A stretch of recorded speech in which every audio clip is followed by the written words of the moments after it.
ٹھیک ہو گیا، بہت شکریہ. حامد رضا صاحب ہمارے ساتھ موجود تھے.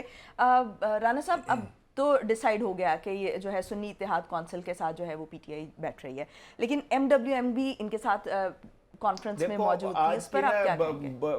میں سمجھتا ہوں کہ اس میں سب سے خوبصورت چیز جو ہے اس کثافت زدہ ماحول کے اندر مجھے تو جس سے مجھے بڑی خوشی ہوئی ملک صاحب وہ یہ تھی کہ ایک طرف وحدت المسلمین کے علامہ ناصر عباس صاحب تشریف فرما تھے اور ایک طرف رضا صاحب. It's a very great gesture. ہم جو یہ کرتے ہیں نا عموماً بات بین المسالک ہمانگی کی، تو اس سے اچھا خوبصورت جیسچر نہیں ہو سکتا کہ اگر ہم پولیٹیکل پلیٹ فارمز کے اوپر اکٹھے ہو سکتے ہیں اور ایک یکجہتی کا مظاہرہ کر سکتے ہیں نیشنل کاز کے لیے، تو یہ تو بڑی خوبصورت بات ہے. اور ایک چیز اور ثابت ہوئی کہ اگر سیاستدان چاہیں تو یہ شیعہ سنی کی جو ہم نے ایک تفریق پیدا کی ہے وہ ختم ہو سکتی ہے.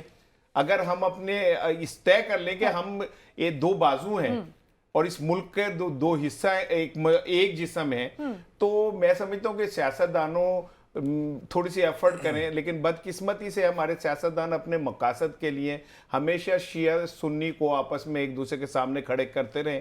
لیکن آج کا دن میرے لیے بڑا اچھا ہے اور میں امید کرتا ہوں کہ یہ کنٹینیو رہنا چاہیے. اور رانا صاحب جو سیاستدان ہیں وہ بڑے ایک رول ماڈل ہوتے ہیں عوام کے لیے خاص طور پر، اور اگر جو ہے وہ فرقہ واریت کے خاتمے کے لیے جو ہمارا بنیادی مسئلہ رہا ہے اور کہیں نہ کہیں ابھی بھی وہ سر اٹھا لیتا ہے، تو اگر اس موقع کا فائدہ اٹھا کر یہ فرقہ واریت کو ختم کیا جا سکتا ہے تو اس سے اچھی بات نہیں ہو سکتی. ایک جملہ اور کہوں گا، سوری ملک صاحب آپ کی اجازت سے، کہ جب پی ٹی آئی اتحاد کر رہی تھی وحدت المسلمین سے، تو یہاں پاکستان میں کچھ لوگوں نے اس کو سکینڈلائز کرنے کی اور اس کو بھی کنٹروورشل کرنے کی کوشش کی مسالک کی بنیاد پہ. میں سمجھتا ہوں انہیں شرم آنی چاہیے اور انہیں اس بات کا احساس رکھنا چاہیے کہ اپنے چھوٹے چھوٹے سیاسی مفاد کے لیے اگر آپ پاکستان کے اندر تفریق پیدا کرتے ہیں اور خاص کر کے مسالک کی تفریق پیدا کرتے ہیں یا کسی کو یہ جیسچر دیتے ہیں کہ ان کے ساتھ اتحاد کوئی بہت بری بات ہے، تو میں سمجھتا ہوں یہ ایک بہت ہینیس کرائم ہے اور ہمیں اس سے بچنا چاہیے. ٹھیک ہے. اور اگر یہ کسی پولیٹیکل پارٹی کے اندر سے بھی اس طرح کی آوازیں آ رہی تھیں تو اس کو بھی جو ہے وہ ایڈریس کیا جانا چاہیے. لیکن یہ بہرحال ہی بڑا ایک اچھا میسج ہے.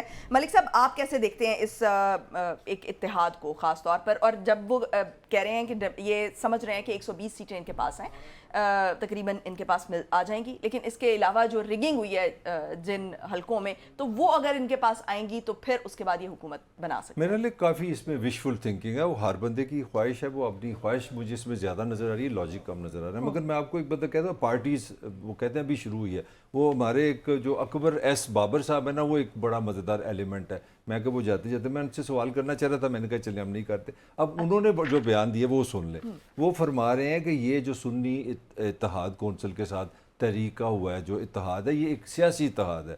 یہ وہ اس کو کہہ رہے ہیں اس کی کوئی لیگیلٹی نہیں، اس کی لیگل نہیں ہے. اور ساتھ ہی انہوں نے ایک نئی دکان بھی اپنی کھول دی ہے. انہوں نے کہا یہ تو ابھی ہماری لڑائی ہو رہی ہے، ہماری گھر کی لڑائی ہو رہی ہے کہ اصل تحریک انصاف کون سی ہے. تو یہ بھی ایک قانونی مسئلہ بنا دینا ہے. تو مجھے ڈر یہ ہے کہ ہماری جو اکثر ہماری جو پولیٹیکل نارمل باتیں، سیاست میں اختلاف کوئی بات نہیں ہے، مگر ہماری جو پاکستان کی سیاسی کلچر کا اصل علم یہ ہے کہ ہم نے ہر چیز کو کورٹ میں لے کے جانا ہے. تو مجھے نہیں لگتا کہ یہ فری فال کام ہو گیا کہ جس طرح آپ نے بڑی اچھی خبر سنا دی کہ جناب پی ٹی آئی اور کونسل کا اتحاد ہو گیا اور دو بھائی ملیں گے اور اس طرح ان کو ریزرو مل جائیں گے اور 180 ہو جائیں گے. اور انہوں نے ساتھ دوسرا بھی گوہر خان صاحب نے بڑا پاکستانی ایک بیان دیا. انہوں نے جو سب سے بڑا مسئلہ مجھے لگا ان کا، انہوں نے کہا ہم سب سے پہلے خان صاحب کے ساتھ مسز خان کو رہا کرائیں گے. یہ سب سے بڑا جو ان کو مسئلہ نظر آیا پاکستان میں. انہوں نے کہا ہم ان کو رہا کرائیں گے، 180 لوگ ہو جائیں گے. تو یہ ابھی آپ نہ سمجھیں، پارٹی ابھی شروع ہوئی ہے، پتہ نہیں کیا بنے گا، کون عدالت میں جائے، کیا رپڑ پڑے، ہو نوز.